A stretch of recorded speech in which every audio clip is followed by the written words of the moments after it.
Ba't ang tiyaga ninyo sa pila, di ba mahal na ang kape? Ang hirap lang, hindi siya nakikinig. Di ba wala na kayong pera, eh ba't ka pa bumibili?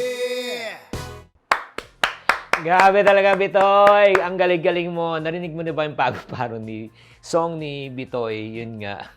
Grabe, no? Bakit ka pumipila para sa isang kape? Oo. Kasi trending na trending po yung nangyayari po sa may Antipolo, yung pinakamalaking basta coffee shop sa buong Pilipinas.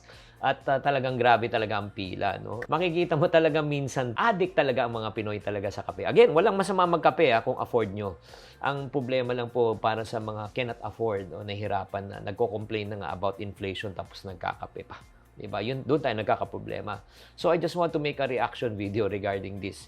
Since, again, uulitin ko po, disclaimer lang, I am not against buying coffee na medyo matataas at mamahalin. Kasi I personally buy coffee from this type of mga establishment.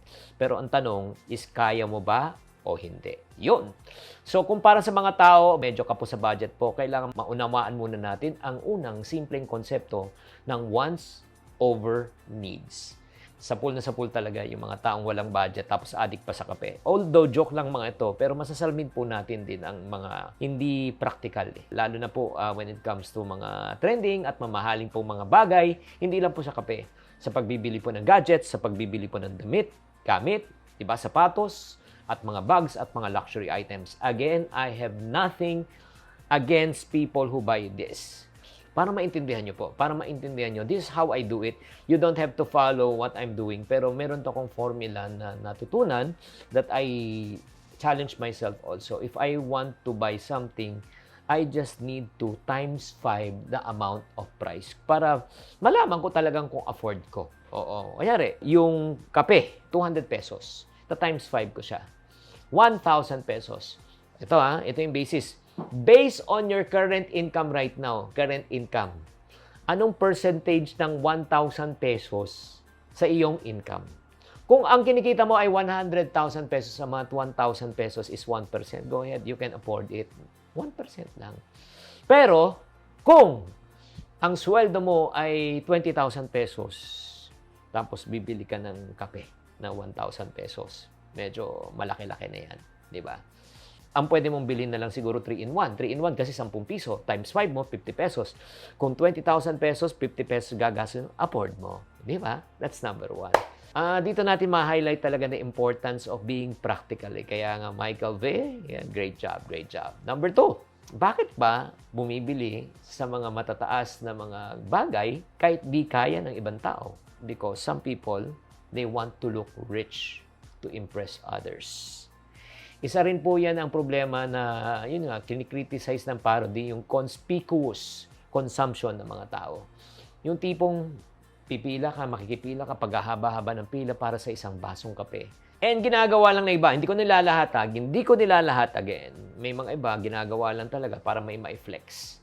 Para, yun nga. Pakita sa tao, can afford, rich kid. Pero in reality, behind na sa bills. At syempre, hindi pa bayad sa mga utang. Ay, nako, ito lang. Personal experience ko to. Meron tao mismo utang sa amin sa rental kasi nagpapaupa kami. And then, nung sinisingil na po namin, sagot niya, pasensya na talagang gipit na gipit. No, wala pa rin talaga. Oo, medyo delayed lang ang sweldo. Ha? Kung pwede, next month. O sige, next month. Ma'am, yung konti, pagpunta namin sa social media niya, nakita na namin, #beat the summer heat. Diba? Yun, mamahaling kape. Walang pambayad ng upa, pero may pambili ng mamahaling kape. Ito lang parang mga friendship, no? Sa mga tao medyo nape-pressure po kayo.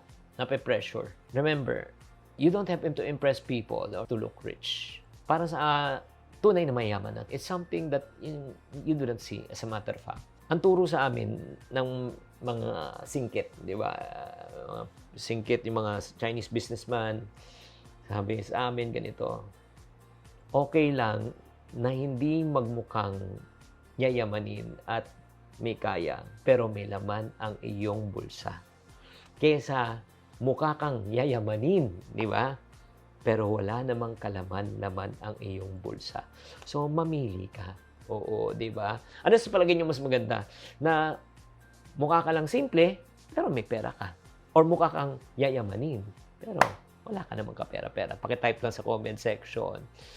Again, in conclusion, no, I find this grabe. Galing talaga ni Michael D. Palakpak ulit, palakpak.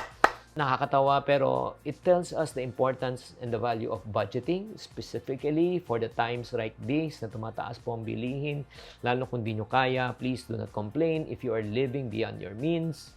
Diba? Kaya nga prioritizing needs versus want, kailangan simple lang po talaga.